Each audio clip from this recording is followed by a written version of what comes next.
A very good morning to you. Happy Saturday.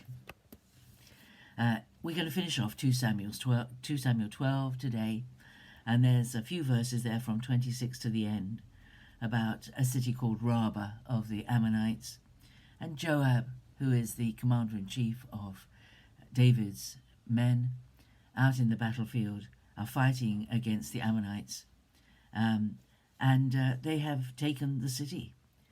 And Joab, a very honourable man. I still, I've got a list of all sorts of things that I want to ask the great men and women of God when I get to glory.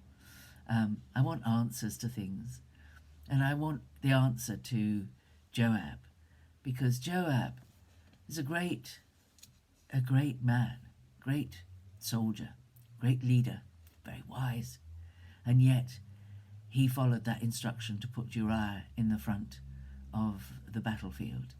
I don't know why he complied with that, why he did not refuse to do such a terrible thing. But that's in the past, we dealt with that. But here is Joab. He's still fighting away from home. David is still at home in Jerusalem.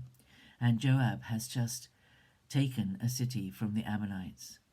And he realizes that his prowess in battle and the fact that he is on the front line, not the king, but he is on the front line, that his very success could endanger David's kingship. And that this city that he's just taken could be given his name instead of the king's name. Just like Jerusalem had become known as the city of David, Rabbah could become known as the city of Joab. And this man is not power hungry. There's many a person who would think, this is my first step to the throne. I'm going to threaten David. I'm going to take this city. He's left me in charge of everybody. I'll take the city, and I'll take some more land, and I'll let rumors start, and I'll start an uprising against David, because he's in Jerusalem. He's not leading his men. And very often in those days, the leader of the men out on the battlefield was the king. And if the king wasn't there, the powerful men who were on the front of the battle line, several times we have it in the Old Testament, that the person who's out fighting the battles goes home and kills the king at home in his bed or in the temple or somewhere and takes over because the people support him, because he's a good leader.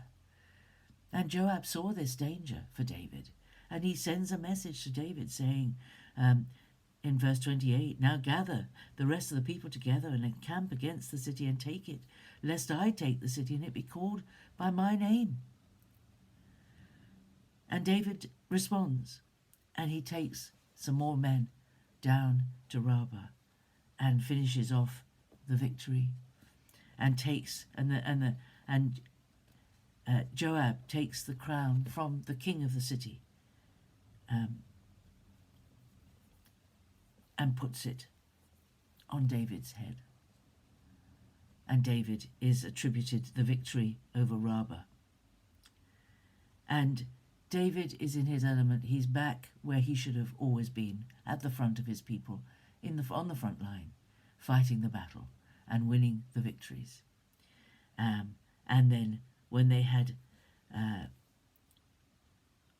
taken all the spoil, it's very interesting that he put the spoil from the city. It was a very great amount, and he brought forth the people who were in the city and set them to labour with saws and iron picks and iron axes, and made them all toil at the brick kilns, and thus he did to all the cities of the Ammonites. So this victory gave them a lot of building materials. David had his heart set on building and restoring and improving his country, and he used these foreign workers to do that. There's a lot about the culture that we learn as we read the scriptures, and David has restored his position with the people, and he is the great conquering king again. That slip from glory that caused him to be at home on the rooftop when he shouldn't have been, has been also been turned on its head, and David is back at the beginning. And Joab, I want to meet Joab and thank and say what a wonderful example he is of service to his king, not rebellion but service and commitment and support and encouragement and wisdom. David was never averse to listening to wise counsel, and this was wise counsel. We need to have around us, whatever position we're in, we need to have around us those who can give us wise, godly counsel, even when it cuts across what we're doing. We need to be teachable, however great we've become, however important our task is, whatever position the Lord has caused us to take. We need wise counsel. And I think it's wonderful to know.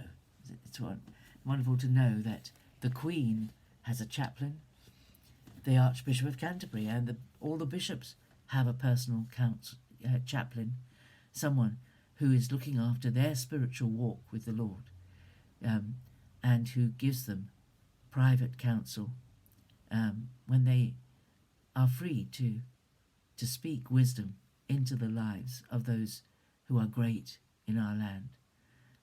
I think that's a wonderful thing. I've always thought it was wonderful that the Queen has a chaplain, and there are a number of people who are chaplains to the Queen, but and the Archbishop has his own.